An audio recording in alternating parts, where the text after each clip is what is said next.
And what can be done? Triage. You can find out what the numbers are.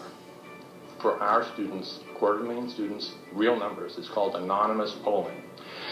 If it cost $1 million, I could ask you for $1 million and you'd be all impressed and give it to me. It involves a penny. You flip a penny. You ask the students. You tell them. If it's heads, you say yes. If it's tails, you answer the question. I had planned on giving you each a penny and inquiring as to whether your favorite pie was apple or pumpkin. It's a bit complicated because you can't answer, so I'm going to skip ahead. We could still do it. I could ask you to write on a piece of paper. Pick the top or the bottom. I could ask you to do it now if I can't ask you for your permission. But let's say you were to write on a piece of paper.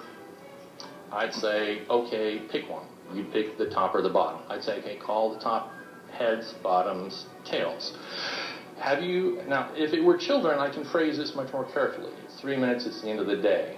It could be phrased as, and you will spend hours deliberating this. Believe me, the question can be phrased. Has anything happened that you were uncomfortable, that you felt trapped and you couldn't share with an adult? It could be that simple, and you can have an answer that will not upset parents. It won't upset the kids.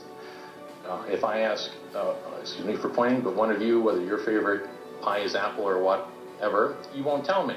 But I can ask all of you. You'll say heads, heads, tails, tails, heads, heads, heads, tails, tails. None of you will know whose favorite pie or whatever. Okay, so we can ask our children these tough questions. That is not an excuse. And I'm out of time? Yes, wrap up, please.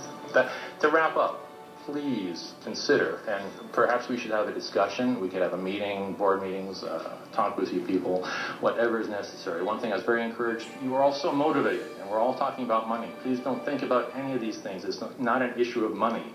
It is an issue of acknowledging that there's a problem and then worrying about it. If a child is on fire, and that's what we're talking about, this is literal abuse, and they're on fire now, not next month, not last month, it's not someone else's kids. As we're speaking, out of our 250,000 kids, students, 50 are newly being abused as we're speaking, and they're on fire in pain now, this second.